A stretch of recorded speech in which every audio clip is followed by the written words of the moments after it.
1వ తారీఖు నాడు మాలల బల ప్రదర్శన చేయాల్సిన అవసరం ఉంది. మనం ఎంతో మనకంత అనే నినాదంతో మన వాళ్ళందరినీ కూడా పెద్ద మొత్తంలో తరలించాల్సిన బాధ్యత మనందరిపైన ఉంది. కాబట్టి మీరందరూ కూడా నాయకుల్ని ఇక్కడికి మనం పిలవడం జరిగింది. చిన్నన్న గారు, మన ఇప్పుడు వెంకటేష్ అన్న గారు, అది నాగరాజన్న గారు మాట్లాడతారు. ఎవరికి వారుగా అంటే అస్తిత్వ పోరాటం కాబట్టి ఎవరికి వారుగా వెహికల్స్ మాట్లాడుకొని మీ ఓన్ వెహికల్స్ ఉన్న వాటిలో మీరు మీరే ఫ్యూల్ వేసుకొని ఆ కార్యక్రమానికి వచ్చి మరి దాన్ని విజయవంతం చేయాల్సిన అవసరం ఉంది. ఇప్పటి వరకు వేరే వాళ్ళు ప్రొవైడ్ చేస్తే మనం వెళ్ళినాం, కానీ అట్లా కాకుండా మనంగా మన ఓన్ ట్రాన్స్పోర్ట్లో పోవాల్సిన అవసరం ఉంది. భావి తరాల కొరకు మరి మన సంఖ్యాబలాన్ని మనం ప్రూవ్ చేయాల్సిన అవసరం ఉంది.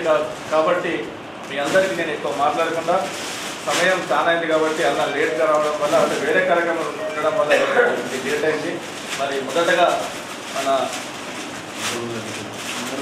2 కో చైర్మన్గా ఎన్నుకున్నందుకు మరి రాష్ట్ర నాయకత్వానికి ధన్యవాదాలన్న. మరి నారాయణ ప్రదీప్ గారిని కో చైర్మన్గా ఎన్నుకున్నందుకు ధన్యవాదాలు. అదేవిధంగా మరి ఇక్కడ ఎల్లమన్న గారు కూడా అన్నగారికి షాల్ వేసిన తర్వాత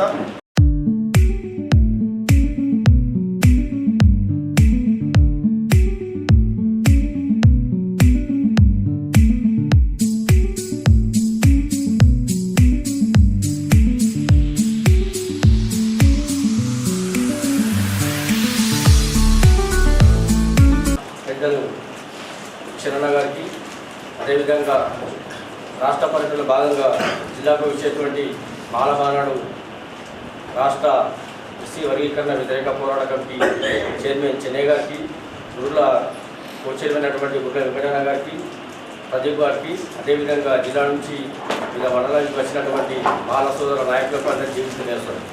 మీకు అందరికీ తెలిసిన విషయమే, ఏదైతే సుప్రీంకోర్టు ఆగస్టు 1న తీర్పు ఇచ్చిందో దాన్ని వ్యతిరేకంగానే మనము సింహగర్జన కార్యక్రమం ఏర్పాటు చేసినాము. దీన్ని విజయవంతం చేయాలని చెప్పేసి మీ అందరినీ కోరుతా ఉన్నాను. ఈ అవకాశం ధన్యవాదాలు. ఏర్పాటు చేసి రాష్ట్రమంతా ప్రచారం చేస్తున్నటువంటి సోదరుడు ప్రదీప్ గారిని కూడా 2 నిమిషాలు మాట్లాడుతాను. జిల్లా ఎంప్లాయీస్ అసోసియేషన్ అధ్యక్షులు అన్న మల్క కిషనన్న గారికి, మరియు మనం డిసెంబర్ 1న ఏదైతే జింకానా మైదానంలో మాలల సింహగర్జన ఏర్పాటు చేసుకున్నామో, ఎస్సీ వర్గీకరణ వ్యతిరేక పోరాట సమితిగా అన్ని మాల సంఘాలని ఒక గొడుగు కిందికి తీసుకొచ్చినటువంటి ఘనత అన్న పెద్దలు చెన్నయ్య గారిది. మరి అన్న చెన్నయ్య గారిని చైర్మన్గా ఆ యొక్క ఎస్సీ వర్గీకరణ వ్యతిరేక పోరాట సమితికి ఎన్నుకోవడం జరిగింది. దాంట్లో భాగంగా ప్రధానంగా మాలల అస్తిత్వం కోసము, ఆత్మగౌరవం కోసము, ఐక్యత కోసము, అభివృద్ధి కోసం ఏర్పాటు చేస్తున్నటువంటి ఆ యొక్క మాలల సింహగర్జన సభను విజయవంతం చేయాలని చెప్పేసి తన భుజస్కంధాలపై ఈ ఉద్యమాన్ని వేసుకొని ప్రతి జిల్లాను తిరుగుతులో భాగంగా మరి మన నిజామాబాద్ జిల్లాకు చెన్నన్న, అట్లాగే బొరుగుల వెంకటేశ్వర్లన్న అందరూ కూడా రావడం నిజంగా చాలా గొప్ప విషయం. మన మాలలమందరం కూడా మన మధ్య ఎన్ని వేషాజాలాలున్నా, నాయకత్వంలో తగాదాలున్నా కూడా మాలల అస్తిత్వం కోసం జరుగుతున్నటువంటి పోరాటంలో మనం అందరం కూడా భాగస్వామ్యమై ప్రతి ఒక్కరు కూడా తమ నియోజకవర్గాల్లో డివిజన్లుగా ఏర్పడి ఈ 10 రోజులు ఒక నికార్సైనటువంటి మాల సైనికులుగా పనిచేసి ఈ రాష్ట్రంలో ఉన్నటువంటి 30 లక్షల మంది మాలల నుంచి మనం పెద్ద ఎత్తున ఇలా హైదరాబాద్కు తీసుకెళ్లి మరి మాలల యొక్క మహా బల ప్రదర్శనను నిర్వహించాల్సినటువంటి తరుణంలో మనం అందరం కూడా కమిటీలుగా ఏర్పడి ఈ యొక్క నిజామాబాద్ జిల్లా అంటేనే ఒక చైతన్యవంతమైనటువంటి జిల్లా. ఈ జిల్లా నుంచి అనేక మంది మాల నాయకులు ప్రాణ తర్పణం వర్గీకరణ ఉద్యమంలో చేసినటువంటి చరిత్ర ఈ జిల్లాకు ఉన్నది. కాబట్టి జిల్లా నుంచి వచ్చినటువంటి అనేక మంది ఉద్యోగ సంఘస్థులు, అట్లాగే వివిధ విద్యార్థి నాయకులు, యువకులు, మహిళలు అందరూ కూడా తమ విభాగాల్ని కోఆర్డినేట్ చేసుకొని ఈ జిల్లా నుండి ఒక 500 బస్సులను తరలించే విధంగా మనం అందరం కూడా ఏర్పాటు చేసుకోవడంలో ఈ 10 రోజులు కీలకంగా పనిచేయాలని చెప్పేసి పిలుపునిస్తూ నాకు ఈ అవకాశం ఇచ్చినందుకు ప్రత్యేక ధన్యవాదాలు. జై భీమ్, జై మాల. విద్యతోనే మాట్లాడడం జరుగుతుంది. మన మాలా కంఠేశ్వర సంఘం నుంచి అన్న గో ప్రభాకర్ అన్న గారిని మాట్లాడవలసిందిగా. మేము మొన్న రాత్రి 10 గంటలకు వెళ్ళినా సంఘం వాళ్ళందరూ కూర్చొని మొదటగా ట్రాన్స్పోర్ట్ మాకు ఏమన్నారు, తర్వాత లేదు మాది మేమే సమకూర్చుకుంటాం, ఇంకెవరికన్నా కావాలన్నా మేము ప్రొవైడ్ చేస్తామన్నారు.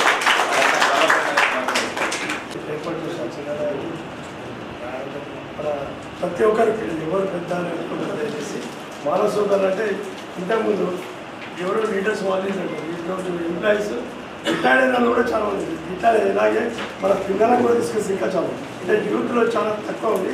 మనం ఏదో జీతం రాగానే నా కొడుకు నీ కొడుకు అనుకుంటున్నాం కాదు.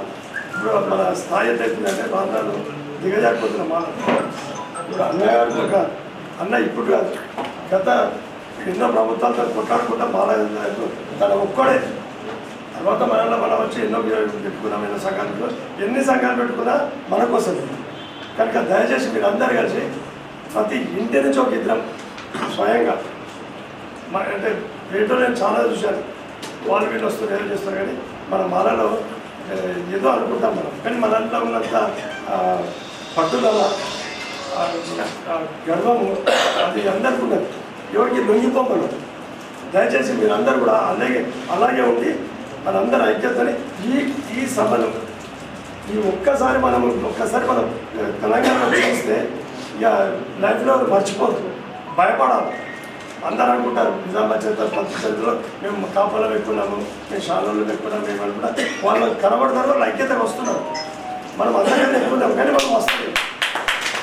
దయచేసి సభాముఖంగా అందరితో కూడా కోరుకుంటున్నారు, ప్రతి ఇంటికి ఒక ఇద్దరం ఉంటే చాలు.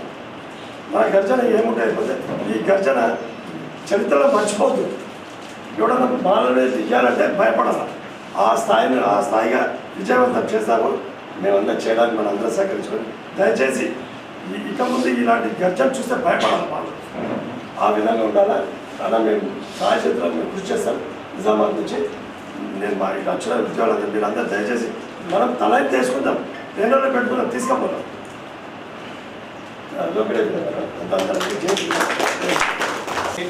3,000 మందికి భోజనాలు పెట్టినటువంటి ఉద్యోగుల సంఘం మస్ అధ్యక్షులు స్వామిదాస్ అన్న గారిని మాట్లాడవలసిందే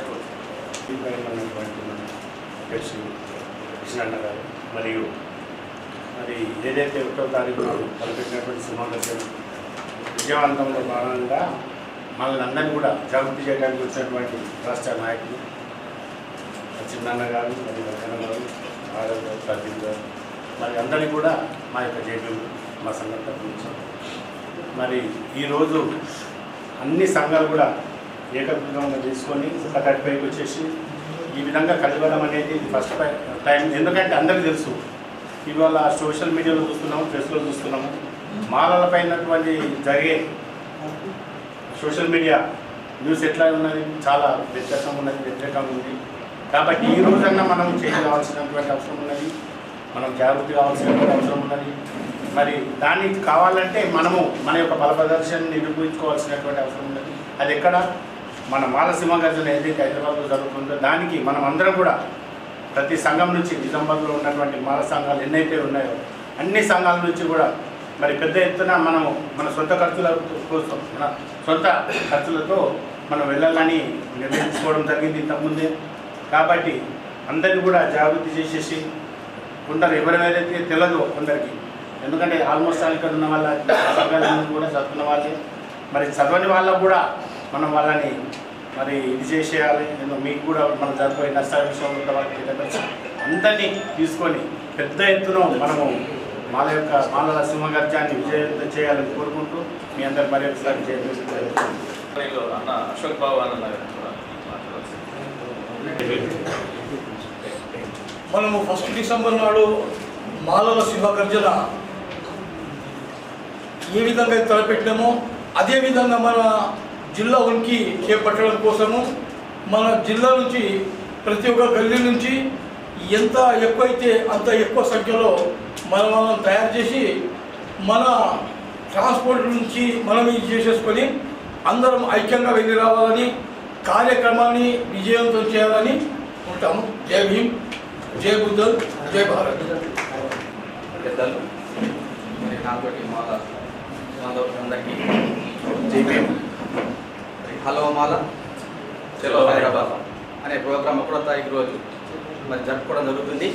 ముఖ్య విషయం మరి మందకృష్ణ మాదిగ గారు మాలను ఒక దోషులుగా ఒక జాతీయ ప్రధానమంత్రి దగ్గర మనం దోషులు ఉంచబెట్టారు కాబట్టి మేము దొంగలంగాము దోషులంగాము మేమే తీసుకుని తింటున్నాము, మా దేశం మాకే ఉన్నాయి అని ఖచ్చితంగా మనం సత్తా చాటడానికి 1వ తారీఖు రోజు అందరూ సొంత ఖర్చులతోటి హైదరాబాద్ వెళ్ళి మనకు వాయిస్ వినిపించాల్సిన ఖచ్చితంగా అవసరం ఏర్పడుతుంది. కాబట్టి రూరల్ నుంచి నేను మరి లీడర్షిప్ మన నాయకత్వం వహించి మరి అక్కడి నుంచి కూడా పెద్ద మొత్తంలో మన జాతిని తీసుకొచ్చి మరి ఈ సంఘానికి మన జాతికి చేదోడు వాదులు ఉంటాయని చెప్పి నేను మనవి చేసుకుంటున్నాను. జై భీమ్. బాబాసాహెబ్ అంబేద్కర్ పాద పద్మాలకు నమస్కరిస్తూ ఈరోజు నిజామాబాద్ జిల్లా ముఖ్య మాల కార్యకర్తల సమావేశానికి మన జాతీయ మాల అధ్యక్షులు పెద్దలు చెన్నయ్య గారు, ఎస్సీ వర్గీకరణ పోరాట సమితి చైర్మన్ చెన్నయ్య అన్నగారికి, అలాగే వెంకటేశ్వర అన్న గారికి, అలాగే కో చైర్మన్ తెలంగాణ మన మాల మహానాడుకు ఉపాధ్యక్షులుగా ఉన్న మా నాగరాజన్న గారికి, మా ప్రదీప్ భాయ్ గారికి, ఈ యొక్క సమావేశంలో పాల్గొంటున్న ప్రతి ఒక్కరికి పేరు పేరున జై భీములు తెలుపుతూ, చాలామంది మన పెద్దలు చాలా మాట్లాడారు. ఒకటే ఒక విషయం, ప్రతి ఊరికి నిజామాబాద్ జిల్లాలో మాలలు లేని ఊరు లేదు. కాబట్టికే ప్రతి ఒక్కరు వచ్చిన వారు తన వంతు బాధ్యతగా ప్రతి ఒక్క ఊరికో వెళ్ళి అక్కడ మన మాల పెద్దలను కలిసి తప్పకుండా డిసెంబర్ 1న అందరూ తప్పక ఈ యొక్క సమావేశానికి రావాలి. ఇది ఏ పార్టీలకు సంబంధించినది కాదు, ఇది మాలల ఉనికికి సంబంధించింది. మనము బయటకు పోకపోతే మన పిల్లలకు మనం భవిష్యత్తును ఖరాబు చేసిన వాళ్ళు అవుతాము. మన పిల్లల భవిష్యత్తును మనమే సరిచేసి మరి ఏదైతే బీజేపీ నాయకులు కిషన్ రెడ్డి గారు కానీ, మరి మోదీకి కానీ, వెంకయ్య నాయుడుకి కానీ, మరి చంద్రబాబు నాయుడుకి కానీ, మరి మాదిగ సోదరులు ఏదైతే మాలలు గుంజుకొని తింటున్నారని చెప్తున్నారో అది వాస్తవం కాదు. మాలలు ఉనికిని చాటుకొని ఇంతవరకు సహనంగా ఉన్నారు. మాలలు బయటకు వస్తే ఊరుకోరు, వాస్తవాలనే వాళ్ళు చెప్తారనే మనం పద్ధతిలో ప్రతి మాల ఇంటికి వెళ్ళి మన పాంప్లెట్ని ఇచ్చి మరి ఆ రోజు డిసెంబర్ 1న ప్రతి ఊర్లో ఎంత పని ఉన్నా, మన పొలాల పని ఉన్నా, ఉద్యోగస్తులకు ఎంత పని ఉన్నా, ఒక పెళ్ళిళ్ళున్నా, ఇది మన అందరి సమస్య, మన అందరి కర్తవ్యం, మన బాధ్యతగా మన నిజామాబాద్ జిల్లా నుంచి రోడ్డు పంటి ఎటు పోయిన మాలల నినాదాన్ని వినిపించాలి. అరే పొద్దున్న నుంచి వెళ్తే సాయంత్రం వరకు రోడ్డు పంటి అంతా మాలలే ఉన్నారనే స్లోగన్తో మరి దీంతో మనం ముందుకు పోవాలి. ప్రతి గల్లీకి వెళ్ళి మరి ప్రతి ఊరికి వెళ్ళి మనం సమీక్ష అందరినీ ఒక సమన్వయం తీసుకొచ్చి మాలల ఉనికిని చాటే అవకాశాన్ని మనం ఖచ్చితంగా చాటాలి. ఇందులో మనం కనీసం 10 లక్షలకు తక్కువ ఉన్నా మనము చాలా వెనుకబడ్డారు మాలలు అని చెప్తారు. 30 లక్షల పైచిలుకున్న మాలలు గొంతు విప్పారంటే వాళ్ళు ఇక కదిలినారంటే ఏ పార్టీ మనుగడ ఉండదని మనము హృదయపూర్వకంగా ఆ రోజు ప్రతి మనకు ఎన్ని కొట్లాటలున్నా, మనతోని మాట్లాడకున్నా, ఇంటి పక్కలకు ఎన్ని తగాదాలున్నా, ఎన్ని అది ఉన్నా, అరే ఇది మనది, మన మాలది, తప్పకుండా రావాలని మనం జై భీములు చెప్తూ చేతి జోడిస్తూ కార్యక్రమానికి అందరినీ కార్యదక్షులు చేయాలని కోరుతూ ఆశిస్తూ అవకాశం ఇస్తూ ఇచ్చిన మీ అందరికీ పేరు పేరున ధన్యవాదాలు చెప్తూ జై భీమ్, జై భీమ్, జై మాల, జై మాల. విజయవంతం చేద్దాము డిసెంబర్ 1న జరిగే మాలల సింహగర్జనని అందరూ పిడికిలి బిగించి మనం పోవాల్సిందిగా కోరుతూ ఆశిస్తూ ఆకాంక్షిస్తూ మీ అవకాశం ఇచ్చిన మీ అందరికీ ధన్యవాదాలు చెప్తూ ముగిస్తున్నాం.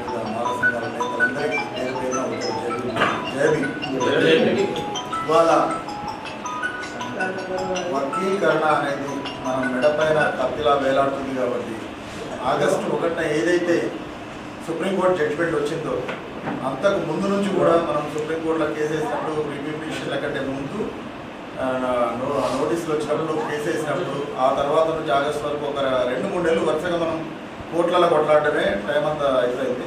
ఆ తర్వాత రివ్యూ పిటిషన్ వేసుకోవడం జరిగింది. ఆ రివ్యూ పిటిషన్ కూడా తోసిపుచ్చిన తర్వాత ఏదైతే సెప్టెంబర్ నుంచి మనం కార్యాచరణ తీసుకున్నామో వివిధ రాష్ట్రంలో వివిధ సంఘాలుగా విడిపోయి ఉన్న మాలల్ని ఏకతాటిపైకి దేనికి ఒక నెల రోజులు కృషి చేసి పెద్దలు వివేక్ గారి నాయకత్వంలో, నాగరాజు గారి నాయకత్వంలో, చెన్నన్న గారు ఇంకా మిగతా పెద్దలందరూ కూడా ఒక కాడ కూర్చొని మనము దీన్ని ఎట్లా ఎదుర్కోవాలనే సమాలోచన జరపడానికి ఒక నెల రోజులు తీసుకున్న తర్వాత ఒక కార్యాచరణ తీసుకొని వివిధ కారణాల వల్ల మనం 24వ తారీఖు పెట్టాలనుకున్న ప్రోగ్రాం పోస్ట్పోన్ అయ్యి రేపు డిసెంబర్ 1కు మనం డేట్ డిసైడ్ చేసుకుని అంతా ఫైనలైజ్ చేసుకోవడం జరిగింది. దాంట్లో భాగంగానే ఇవాళ మనం ఒకవైపు జన సమీకరణ చేస్తూ వివిధ జిల్లాలలో సమాయత్త సభలు నిర్వహిస్తూనే నాగర్ కర్నూలులో అతి పెద్ద సభను సిస్టమేటిక్గా క్రమశిక్షణబద్ధంగా నిర్వహించుకొని మాలను సభ పెడితే ఎట్లా ఉంటుంది అనేది మనం ఈ సమాజాలకు కూడా మనం చూపించగలిగినాం ఇప్పటికే. దాని తర్వాత ఆ ఇంపాక్ట్ పడే ఆ తెల్లారి నుంచే హైదరాబాద్లో అప్పటికి బస్తీలలో విస్తృతంగా మన మాల సంఘ నేతలు ప్రచారం చేస్తుంటే దానికి భయపడే ఇవాళ ప్రభుత్వం 144 సెక్షన్ తీసుకొచ్చింది మొన్న 28వ తారీఖు వరకు. దాంతోనే మనం 24వ తారీఖు ఉన్న ప్రోగ్రామ్ను పోస్ట్పోన్ చేసుకోవడం జరిగింది. రేపు డిసెంబర్ 1కు మనం పెట్టుకోవడం జరిగింది. అంటే మనం ఆటోమేటిక్గా ఈ ప్రభుత్వానికి మనం ఒక సంజాయిషి అంటే ఒక సమాధానాన్ని చెప్పగలిగినాం నాగర్ కర్నూలు సభతో అనేది మనం ఇప్పటికే రుజువు చేసుకున్నాం. రేపు డిసెంబర్లో జరిగే మనందరి ఐకమత్యంతో మనందరి కృషి పట్టుదలతో రేపు డిసెంబర్ 1కు జరిగే పరేడ్ గ్రౌండ్ సభ 10 లక్షల మందికి ఏమాత్రం తగ్గకుండా మనం తరలించి మాలలు ఎక్కువగా ఉన్న నిజామాబాద్ జిల్లా నుంచి ఉద్యోగులు చైతన్యవంతంగా ఉన్నారు. మాలల సంఖ్య ఎక్కువ ఈ జిల్లాలో ఆదిలాబాద్, నిజామాబాద్, ఖమ్మం ఇలాంటి జిల్లాల్లో అత్యధికంగా మాలలు ఉంటారు. మనం ఈ జిల్లా నుంచి తమ్ముడు ప్రదీప్ చెప్పినట్టు 500 బస్సులకు ఏమాత్రం ఒకటి కూడా తగ్గకుండా ఇంకా పై చాడి కాకుండా బస్సులు మాత్రం 500 పైన వస్తాయని నేను ఆశిస్తున్నా. ఖచ్చితంగా మీరు అందరూ ఆ దిశగా ఇప్పటికే పనిచేస్తున్నట్టు కూడా నేను నమ్ముతున్నా. అలానే మొన్న మీటింగ్ కూడా మీరు వివేక్ గారు అన్నగారు వచ్చినప్పుడు చాలా గ్రాండ్గా జరిగింది. నేను అంతా చూశాను ఆల్రెడీ. అందులో నాకు రావడం కుదరలేదు. మీర్పేటలో వేరే మీటింగ్ కూడా అన్న అక్కడికి పంపించడం జరిగింది. అయితే ఏదేమైనా ఇప్పటికీ మనం ఇంత విస్తృతంగా వాళ్ళకి ఆల్రెడీ మన సోదరులకు వివరించేటట్టు అరే ఎవరిది దొరికి లేదురా, ఎవరికి వచ్చిన అవకాశాలను ఉమ్మడి రిజర్వేషన్లో అందరికీ అవకాశాలు సమానంగా దొరుకుతాయి. అందుకే బాబాసాహెబ్ ప్రిన్సిపల్కు విరుద్ధంగా పోకుండా బాబాసాహెబ్ గారు ఏదైతే మనకు చెప్పినరో విడిపోయి అనగారిన కులాలు ఏవైతే అంటరానితనంతో బాధపడే కులాలన్నీ భారత రాజ్యాంగం ప్రకారం ఒక తాటిపై ఉండాలి అని బాబాసాహెబ్ ఏదైతే చెప్పిండో అదే ప్రిన్సిపల్ను మనం ఉండాలని కొట్లాడుతున్నాం. ఈ వర్గీకరణ వద్దనేది మనం చెప్తుంటే ఇవాళ నిన్నటికి నిన్న ఇంకా కొత్త పాటలు మన మీద సాహిత్యంతోనే మా కంచాలను గుంజుకుంటున్నారు. ఉపకులాల కంచాలు ఉపకులాల కంచాలను గుంజుకున్నది మాదిగలు. వాళ్ళ స్వార్థ ప్రయోజనం కోసం అలా ఆ గ్రూప్లో ఉన్న 17 కులాల వచ్చే బెనిఫిట్స్ను ఒక మాదిగలు గుంజుకోవడానికి కుట్రవన్నీ మిగతా ఇవాళ మాల మాదిగ ఇంకా ఏదో ఆది ఆంధ్ర ఈ 4 కులాలకు తప్ప మిగతా కులాల వాటాను మొన్న 28,000 ఉద్యోగాలు ఏవైతే వాళ్ళ 4 ఏళ్ల వర్గీకరణ టైంలో చంద్రబాబు దోచిపెట్టిండో ఆ దోచిపెట్టినప్పుడు మిగతా ఉపకులాల ఉద్యోగాలన్నీ కూడా దొబ్బితిన్నది మాదిగలే అనేది మనం ఈ సందర్భంగా వాళ్ళకు గుర్తు చేయాలి. వాటిని తీసేయమని సుప్రీంకోర్టు కూడా ఆ రోజు చెప్పింది జడ్జిమెంట్లో. అంటే అది ఆ వర్గీకరణ విధానమే తప్పైనప్పుడు అక్కడ పొందిన పదాలన్నీ కూడా తిరిగి వెనక్కి ఇచ్చేయాలి. దాని మీద పిటిషన్కి వెళ్దామని మనోళ్ళు కొంతమంది సూచించినప్పుడు కూడా ఆ రోజు పెద్దలు స్వర్గీయ పివి రావు గారు ఒకటే మాట చెప్పారు, మన సోదరులే ఉండని అంటే అనవసరంగా వాళ్ళకు వచ్చి ఒక 4 ఏళ్ళు లబ్ధి పొంది వాళ్ళ ఉద్యోగాలలో వాళ్ళ పిల్ల పాపలతో సెటిల్ అయి ఉండి ఒక దానికి స్టేజ్కి అలవాటు పడిపోతారు ఒక లైఫ్ స్టైల్కి. మళ్ళీ ఇప్పుడు ఆ ఉద్యోగాలు తీసేస్తే వాళ్ళు రోడ్డున పడే ప్రమాదం ఉంటుంది. మన సోదరులే కాబట్టి మనం అలాంటి తప్పు చేయొద్దు, పోనీలేంటి మన వాళ్ళే కదా అని ఒక ఉదార స్వభావంతో మాలలో ఏదైతే దయాగుణం ఉందో దయాగుణంతో మనం వదిలేసిన ఉద్యోగాలను ఇవాళ ఆ ఉద్యోగాలను పూచిగా చూపి మనకు ప్రతిసారి వర్గీకరణ ఉంటే ఇదే రకంగా ఉద్యోగాలు వస్తే అన్ని కులాల ఉపకులాల వాటాలను పుంజుకోవచ్చు అనే కుటిల ప్రయత్నంతో చేసేదే వర్గీకరణ ఉద్యమం. దాన్ని అంబేద్కర్ సిద్ధాంతానికి వ్యతిరేకం, ఈ రాజ్యాంగానికి వ్యతిరేకంగా జరుగుతుంది. కాబట్టి మేము ఖచ్చితంగా వర్గీకరణను వ్యతిరేకించి తీరుతాం, భవిష్యత్తులో కూడా వ్యతిరేకిస్తామనేది ఈ సందర్భంగా తెలియజేస్తూ ఇవాళ ఉపకులాలకు 28,000 ఉద్యోగాలలో ఎన్ని ఉపకులాలకు లబ్ధి పొందిందో అక్కడ ఉన్న బుడగ జంగాలకు కానీ సింధోళ్ళకు కానీ డక్కలకు కానీ మాదిగ కోటాలో ఉన్న మోచీలకు కానీ ఎన్ని ఉద్యోగాలు వచ్చినాయి ఇవాళ మందకృష్ణ గారు కానీ వర్గీకరణను కోరుకునే వాళ్ళు కానీ చెప్పగలిగి ఉంటే మా 28,000 మాదిగలకు వచ్చిన ఉద్యోగాలలో ఉపకులాలకు 10,000 వచ్చినాయి, 5,000 వచ్చినాయి, నిజంగా వాళ్ళకు న్యాయం జరిగిందని చూపించగలిగితే దానిపైన ఆలోచించడానికి ఎవరైనా సిద్ధంగా ఉంటారు. కానీ అన్ని ఉపకులాల పేరుతో మేమే దొబ్బి తింటామంటే మాత్రం ఊరుకునేది లేదు, వర్గీకరణను కానిచ్చేది లేదని ఈ సందర్భంగా తెలియజేస్తూ దాన్ని అంబేద్కర్ లావాదేవీలకు వ్యతిరేకంగా భారత రాజ్యాంగానికి విరుద్ధంగా జరిగే ప్రతి చర్యను అడ్డుకుంటూ భారత రాజ్యాంగాన్ని కాపాడుకునే విషయంలో అంబేద్కర్ బాబాసాహెబ్ వారసులుగా మేము ఎప్పుడు ముందుంటామని తెలియజేస్తూ ఈ సందర్భంగా మరొకసారి తెలియజేస్తూ రేపు హైదరాబాద్లో డిసెంబర్ 1న జరిగే బహిరంగ సభలో ఆ సందేశాన్ని మరింత బలంగా వినిపించాలని మీ అందరినీ కోరుకుంటూ ఈ అవకాశం ఇచ్చిన పెద్దలందరికీ ఉద్యమ జయభీములు తెలియజేస్తున్నాను. కార్యక్రమానికి పిలువగానే 3 డివిజన్ల నుంచి 3 division Kodad division Nizam G చెన్నయ్యను అధ్యక్ష వహించిన మన కిషన్ గారికి, అదేవిధంగా నాగరాజు గారికి, ప్రతిభ గారికి, మన మురుల వెంకటేష్ కౌశల్యం గారికి, చేరిలో ఉన్న పెద్దలందరూ పేరుపైన నేను పెద్ద కాలం చిన్న కాలం మన కుటుంబంలో ఒక అన్యాయం జరిగితే ఎట్లా జరిగింది అని ఆలోచన చేయాలి. కానీ పీతల్లాగా ఓ పీత ఎక్కుతుంటే ఓ పీత గుంజే రకాలు చేయొద్దు. చాలా 27 సంవత్సరాల నుండి బాధపడుతున్నది. నా బాధ ఈ చిన్న బాధ కాదు, మీకు ఎప్పుడు చెప్పుకున్నవాడుగా తీరదు. నేను చెప్పేది 27 సంవత్సరాల నుండి ఆ చంద్రబాబు నాయుడు దుర్మార్గుడు గెలిచినాక వర్గీకరణ చేస్తానంటే వర్గీకరణ కాదు, మాలల పంతం చంద్రబాబు పంతం అని శ్లోకం ఎంచుకుంటే నేను స్వర్గీయ పివి రావు గారు అవాదాలని వర్గీకరణ చేసే చంద్రబాబు నాయుడు అని పిలుపునిస్తే 6 లక్షల మంది వచ్చేసి మన హైదరాబాద్. అప్పుడు కంటిన్యూ లేవు పిలుపుకే 6 లక్షల మంది వచ్చే వరకు ట్యాంక్ బండి కానుండి నేను రోడ్డు కొంత ముట్టికి జాడకట్ట చేతుల గట్ట గోసి పెట్టుకొని ఏమి మారాను రా మాలుల్లా బతుకులు, ఏమి మారాను రా అని పాట పాడుకుంటా ఓపెన్ జీపులో వస్తుంటే ట్యాంక్ బండి కాడికి అంబేద్కర్ విగ్రహం కాడికి వచ్చే వరకే మాల కొదమ సింహాలు ఆగలేదు. చంద్రబాబు నాయుడు రావాలని రావాలంటే వస్తాడా? రాలేదు. రాకపోతే ఆ వైర్లు తీసుకొని సెక్యూరిటీ గేట్ పోయి ఊపే వరకు లాఠీ చార్జ్ అంటారు. లాఠీ చార్జ్లో పానంగి సంజయ్య, బొమ్మతోటి నారాయణ, మిద్దె సత్యనారాయణ, మన సుదర్శన్ కూడా మీటింగ్కి వచ్చి మన సుదర్శన్ ప్రెస్ క్లబ్లో మీటింగ్ పెట్టి వారు రాత్రి 1 గంట అయింది. ఏమి ఇంత చేసుకుంటూ వస్తున్నాం అంటే 1 గంట అయింది. 1 గంట అయి ఇంటికి వచ్చిండు, చనిపోయింది తెల్లారవరికి అంటే మాలమానాడంటే మామూలు విషయం కాదు. ఎంత బాధ్యతలు తీసుకొని చాలా నేను పీవిరాకు చేయిరిగింది, నెత్తి వలిగింది, నాకు గుర్రాలతో ఎన్నపూసలు ఎరిగినాయి. నేను కోపంలో పోయిన పోయే వరకు స్పీకర్ బాలబోయి ఉండే అప్పుడు ఢిల్లీలో చెన్నై ఉన్నందుకు మూమెంట్ అని ఢిల్లీ నుండి వచ్చి 2 లక్షలు ఇచ్చి బాగా చేయాలని చెప్పినాక కోపం రాకపోతే నేను మా భార్య నా మౌన్కి ఇట్టాయని హాస్పిటల్కి వచ్చి చూసి ఆమె మెంటల్ అయిపోయింది. ఆమెకి 2 కొడుకులు. ఆమె మా భార్య నన్ను చూసి నేను బయటకు వచ్చే వరకు ఆమె చనిపోయింది మా భార్య. అంటే అంత పోయిన కూడా మాలమానాన్ని ఇవ్వలేదంటే మామూలు విషయం కాదు. నేను ఈ మాలమానాల్లో నేను నా జీవితమే అంకితం చేస్తున్నా. కానీ మాలమానాలు రాకతుంటే 20 బస్తీలు చేసిన హైదరాబాద్లో 20 బస్తీలకు 20 ప్లాట్లు పెట్టుకున్నాను.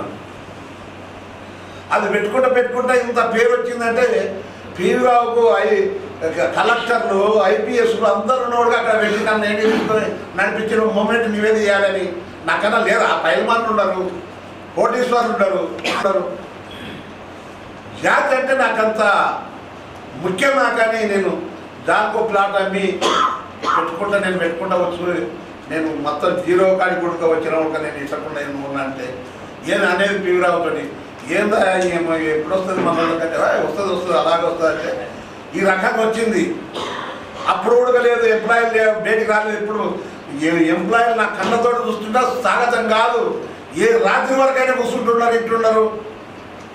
మన భవిష్యత్తు ఏది? రేపు మనం పోవాలి. ఇంత జిజ్జు ఏదంటే ఇంతవరకు ఏం లేవు, తప్పించుకొని పోయేది. ఏమన్నా అడిగినా కూడా స్విచ్ బంద్ పెట్టుకునేది, ఫోన్లు బంద్ పెట్టుకునేది, ఇది చేసేది అది చేసేది. ఇప్పుడు ఆ డోంట్ వరీ ఏది చేయకపోతే ఉరుతుందంటే పుస్తున్నా, ఎదురు మళ్ళీందంటే పీక్త చూడు. ఆ రకంగా ఇప్పుడు ఎదురు మళ్ళీ అన్ని ఎదురు మళ్ళీ ఎక్కువ సినిమాలు ఎవరబ్బకినవు అందు గురించనే అంత ఏవుకుంటా మనం సాధించుకుంటూ వచ్చినాక ఆడు చంద్రబాబు నాయుడు వర్గీకరణ చేసినాక పివి రావు మేము పోయి సుప్రీంకోర్టులో కేసు వేసినాక 4 సంవత్సరాలు అనుభవించినారు. 4 సంవత్సరాలు అనుభవించినాక 25,300 జాబులు తిన్నారు మొత్తం. తిన్నాక కోర్టు నుండి ఆర్డర్ వచ్చేసింది. ఆయన నాడు కోర్టు నుండి ఆర్డర్ వస్తుందని అడ్వకేట్ చెప్తే నేను ఏం చేసినా పివి రావు దొరికిపోయి జగదీర్ గుట్టకు తీసుకుపోయిన గుట్టకి ఇవాళ కోర్టు నుండి ఆర్డర్ వస్తుందని దేవుని గుడి భక్తులకు ఆర్డర్ వచ్చేసింది. సుప్రీంకోర్టుకి గెలిచింది అన్నారు. మనం మామూలు ఎవరు పండుగ చేసుకోలేదు ఓన్లీ అని అనుకున్నాం. అన్నాక మళ్ళీ సుప్రీంకోర్టు ఏమన్నది, మీరు ఏది సుప్రీంకోర్టులో గెలిచింది కదా, వాళ్ళకి ఇన్ని జాబులు పోయినాయి, 25,300 జాబులు పోయినాయి. ఆ జాబులకు వస్తే పిటిషన్ వేయాలి, మళ్ళీ గుంజుకోండి మీరు అని అంటే మనలు ఒప్పుకోలేదు. అంతా మనం పెద్దలను అందరినీ ఏదవాలంటే సో ఏనికి బతకపో కానీ కూడా అనుకున్న గొప్ప గుణం మానవులది, గొప్ప గుణం. లేకపోతే పిటిషన్ అయితే ఆ జాబులలో మనకు రావాలి అంటే అంత హృదయపూర్వకంగా ఉండి కూడా మాలోళ్ళు దోసుక తిండ్రి, మాలోళ్ళు ఎత్తుకపోయేది, మా నోటి కాడి బుక్క తిండ్రి, మా జాబులు తినేసినట్టు ఎవరు తిన్నారు? మీరే తిన్నారు. అంత ఘోరంగా మళ్ళీ చూడరాదు. చంద్రబాబు నాయుడు అన్ననే చనిపోయాడు, డప్పు కొడుతున్నాడు. ఆడ చంద్రబాబు నాయుడు అన్నకాడ డప్పు కొడుతున్నాడు. మనకు మనీ తమ్ముడు అంటే ఆయన కాలు పట్టుకొని లేపుతున్నాడు అక్కడ ఆంధ్రప్రదేశ్కి వెళ్ళి. చాలా రాజకీయం ఉంది. ఇది వర్గీకరణ చేయాలంటే ఇటువంటి కృష్ణమార్యలు, ఇటువంటి లపోటుగాలు, ఇటువంటి ఎవడొచ్చినా కాదని కూడా తెలుసు నాకు. నేను చెప్పేది నాకు తెలుసు. చేయమని తమ్ముంటే వర్గీకరణ పార్లమెంట్లో పెట్టి బిల్లు పెట్టి చేయమని కాదు. ఈ దొంగలు దత్తాయి. ఈ మోడీ, కిషన్ రెడ్డి, వెంకయ్య నాయుడు మాలలో ఈయన పగబట్టి ఇలా నెట్టగా దెబ్బతీయాలన్నట్టు ఇచ్చింది. కానీ లేకపోతే ఎప్పుడు కాదు. దొడ్డి అంటే ఈ స్టేట్గా చేస్తే కాదు కదా, ఎన్నో లేక చేయి. అది కూడా సూచనలు ఇచ్చింది. వర్గీకరణ చేయమని చెప్పలేదు, సూచనలు. ఏది ఏ రాష్ట్రం సూచనలు అంటే వర్గీకరణ చేయాలి అనలేదు. ఏది జనాభా లెక్కలు తీయాలి. కరెక్టే జనాభా లెక్కలు తీస్తేనే జనాభా లెక్కలు తప్పుంటేనే మనకు కొట్టుకురాని అన్నది. అసలుది మనం చేసినాం. ఎంతవరకైనా మన పిల్లలకు న్యాయం కావాలనే పోరాటం. నాకు ఒక్క రోడ్డుగా పైసలు ఇవ్వకుండా సుప్రీంకోర్టులో నా ఇల్లు కుదబెట్టేసిన పిటిషన్ వేసిన. ఏంటికి వేసినా? నా ఇంటి గురించా, మన జాతి గురించే కదా. అది ఎవరు అడిగినా కూడా చేయలేదు. 5 లక్షలు కావాలి పిటిషన్ వేస్తే. ఆ పిటిషన్ వేసినా ఎవరు జాతీయ అధ్యక్షుడు చెన్నై పిటిషన్ రిజెక్ట్ చేసినాడు. TV9లో వాళ్ళు వచ్చింది. నిన్న ఎవరన్నా ఆంధ్రప్రదేశ్ మొత్తం తెలంగాణలో 33 వేసారు. తెలంగాణలో 2 వేసినాం. కత్తిమూలు మొత్తం ఆంధ్రకెళ్ళి వేసాం. మళ్ళీ మన హైకోర్టులో పిటిషన్ వేయించినాం. ఏది ఇది ఎట్లా చేస్తారో ఎట్టయినా ముందాడు నన్ను పిటిషన్ వేసినాం. దానికి తోడు చేసుకుంటూనే మనం బద్దవని చెప్తున్నాం. ఏదైనా కానీ వర్గీకరణ కావద్దు అడ్డుకుంటాం. ఎంతవరకైనా కూడా మనం మన కుటుంబం దాకా ఎంతోమంది మనం సైనికులారా మీరు ఒక్కొక్క మంచి 50 మందిని 100 మందిని తెచ్చేతో ఉన్నారు. ఇక్కడ మీరు అంతే. ఏదంటే కదిలించుకోవే మీది గొప్పతనం. ఇంత ఉన్నోడుగా పై లెవెల్లా ఎవరు చదివింది నాకు స్వర్గీయ పివి రావు గారు నేర్పిండు, చదివించిండు. ఆయన ఏ టైంలో ఎట్లా ఎదుర్కోవాలనేది ఉంది మనకు. కానీ ఇప్పుడు మనం జనాభా ఎంత ఉందని మన సత్తా ఏది, మనకు ఎవరు రారు, మనంతకు మనమే. ఏదంటే మన ఇదే కన్నా గారు ముందుకు వచ్చేసిండు. ఎమ్మెల్యేలు ఎప్పుడు రాని ఎమ్మెల్యేలు కదిలికి వచ్చేసింది బాగా. ఎప్పుడు రాలే ఎమ్మెల్యేలు ఎంప్లాయీలు ఎప్పుడు రాలే, వచ్చింది. వచ్చినప్పుడు మనం కూడా నా వంతు నేను అని వస్తు సార్ మనకి ఇంత పోయి పైసలు అడిగేది లేదు, ఏం లేదు, మీరు బంటకు షేర్ చేసుకొని మనం లక్షలాది మందిని హైదరాబాద్ నడిపొట్టిన కలం దొక్కుంటా పోతేనే ఖబర్దార్ ఏ పార్టీ కానీ వర్గీకరణ తెరువు వస్తే మీ తాటలు తీస్తాం మేము. కానీ ఏ పార్టీకే కానీ గుణపాఠం చెప్తాం. మా మంచి రోజులు వచ్చినామని మనం సవాల్ ఇసరాల్సిందే. మనం బాబాసాహెబ్ అంబేద్కర్ గారు యుద్ధం చేయమనలేదు. మనం ఒక చోట కూర్చొని 10 మంది కూర్చొని చా తాగమన్నాడు, కానీ యుద్ధానికి పోవద్దు ఏమవుతుంది అని కూడా చెప్పిన ఘనత బాబాసాహెబ్ అంబేద్కర్ గారు అని చెప్పిందని మనం మామూలు విషయం కాదు. ఆయన 4 కొడుకులను ఓటుకొని కూడా మన గురించి ఇంత త్యాగం చేసిన బాబాసాహెబ్ అంబేద్కర్. మనం ఆయన పెట్టిన రిజర్వేషన్లు కాపాడుకోకపోతే మనంత దండగా లేదు. ఆయన ఎంతో చేసిన ఆయన అంత ఘోరంత చేద్దాం. మనం దృష్టిలో పెట్టుకోండి. ఓ టైం 5 నిమిషాలు జాతికి మన జాతికి టైం ఇవ్వాలి. మన జాతి ఎక్కడ పోతుంది ఏం కథ అని కూడా ఆలోచన చేయాలి.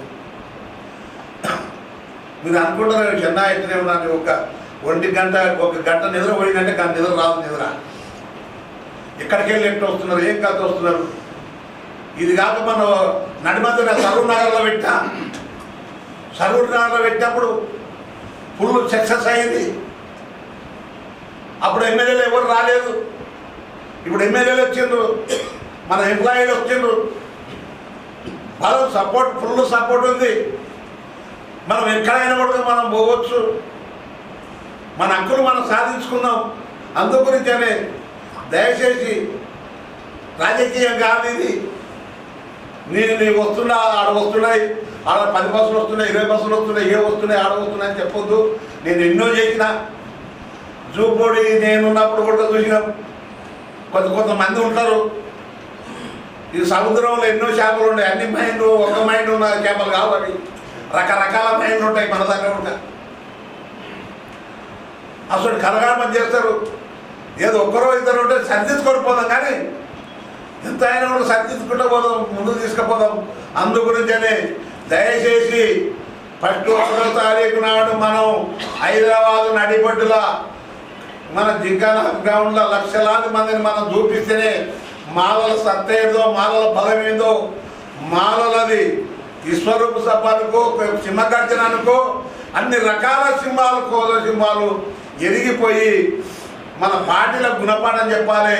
మన పార్టీలకు గుణపాఠం చెప్పి మనం పోవాలి అని కూడా మీకు మనవి చేసుకుంటూ, మన అవకాశం ఏంటంటే చాలా మహానుభావులు మంచిగా అనుభవస్తులు రిటైర్మెంట్ అయిన వాళ్ళు ఉన్నారు, ఎంప్లాయీలు ఉన్నారు. చాలా మీకు ఆలోచన ఏదంటే ఊళ్ళో పెద్దమాల మాట వింటారు, గ్రామాల పెద్దమాల ఉంటాడు మనకు. ఆ పెద్దమాల ఎట్లా చెప్తే అట్లా కూడా వింటారు. ఆ పెద్దమాలను పట్టుకొని కూడా మందిని కదిలియాలి. కదిలించి వాళ్ళకి తెలియదు, కొంత గ్రామాల్లో కూడా తెలియదు ఏంటి, కానీ మనకు నష్టం అవుతుందని మనం చెప్పుకొని కదిలించే పని ఇలా అందరం పడాలి. పని చేస్తున్నాం 24 గంటలు తెల్లారి పగులు మొత్తం పని చేస్తున్నాం. అందుగురించని దయచేసి మీకు ఈ అవకాశం ఇచ్చిన అందరికీ పేరు పేరున జేబీఎం జరుపుకుంటా ముగిస్తున్న జేబీ.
జిల్లా మన ఎస్సీ వర్గీకరణ చైర్మన్గా ఎల్లమన్న గారిని, కో చైర్మన్గా దేవిదాస్ గారిని, అదేవిధంగా అశోక్ భాగ్యవాన్ గారిని, ఓ ప్రభాకర్ గారిని, నీలగిరి రాజు గారిని, అదేవిధంగా ఇతర సమావేశాలు రాలేకపోయారు.